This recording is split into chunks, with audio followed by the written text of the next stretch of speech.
Good evening. It's Tuesday, December 27th. Time for our news. I'm Constantino Tsindas.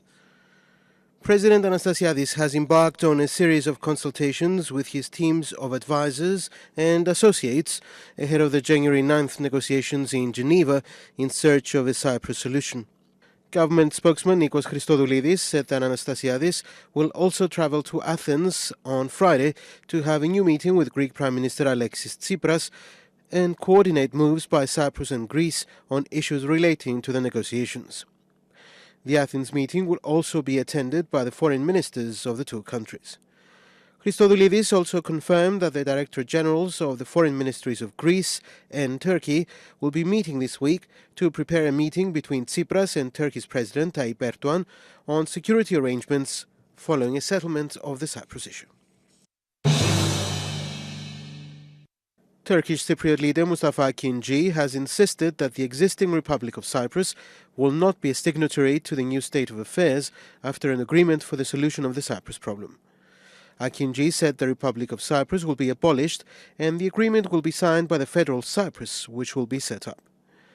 He further insisted that there is no agreement for the 5 permanent Security Council members to be part of the international conference to be held at the end of the negotiations to decide on security arrangements. Akinci made his remarks during a briefing of Turkish Cypriot journalists on the upcoming negotiations in Geneva starting on January 9th.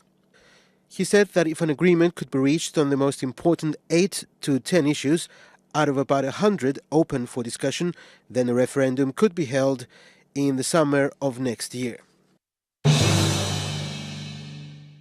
Government spokesman Nikos Christodoulidis dismissed Akinci's statements, saying that the Republic of Cyprus will continue to exist as the Treaty of Establishment will not be abolished following a settlement. He said that the negotiations are aimed at an evolution of the internal structure of the Republic of Cyprus into a federal state, something which is being safeguarded by the chapters under discussion. He added that there are provisions in all chapters safeguarding against a legal vacuum in relation to the evolution of the state. Christodoulidis repeated that the Republic of Cyprus cannot be absent during the discussion of the Treaty of Guarantees. He further stressed that if all interested parties want to reach a positive outcome, then they have to support the participation of all 5 permanent members of the Security Council, as well as the European Union. Police are investigating a case of shots fired early this morning at the cars of a man living in the Paphos suburb of Yeroskipu. The owner of the cars reported to the police that he heard 2 shots at 1:30 after midnight and saw a white-colored double-cabin truck speeding away. The shots caused slight damage to the bumpers of the 2 cars parked outside his home. The car owner and his wife said they could not suspect anyone.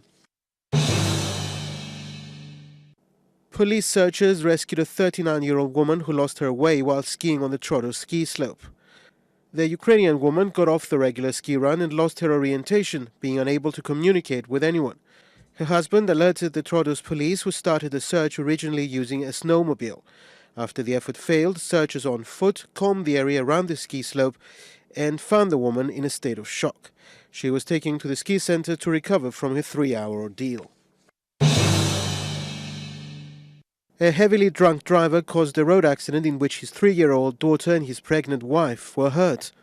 Police said the driver collided with another vehicle as he was driving in Nicosia. His daughter suffered a head fracture and is being hospitalized in serious condition. His wife was also taken to hospital for medical care as she is in advanced pregnancy. The driver was also injured and was taken to hospital where he originally refused to be examined. A breathalyzer test showed he had 150 milligrams of alcohol in his blood, about 7 times over the minimum allowed level of 22 milligrams.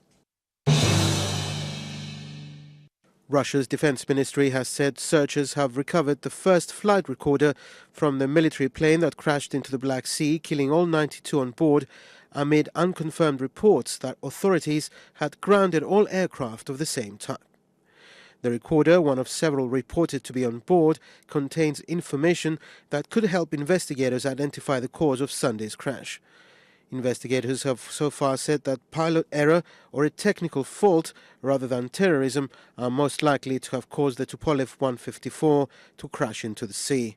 The first black box, which was found by a remote-controlled underwater vehicle at a depth of around 17 meters and about 2 kilometers from the resort of Sochi, was sent to a Defense Ministry facility in Moscow for analysis.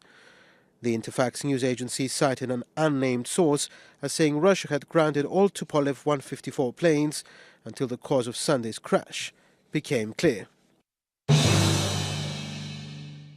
Errors by the pilot, airline and Bolivian regulators are to blame for a plane crash in Colombia that killed 71 people last month, including most of Brazil's Chapecoense soccer team.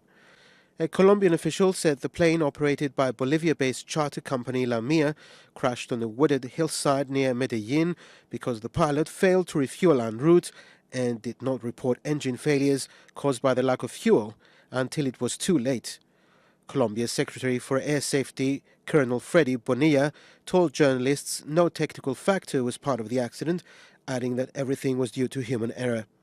He said aviation authorities in Bolivia and the airline accepted conditions for the flight presented in the flight plan that were unacceptable.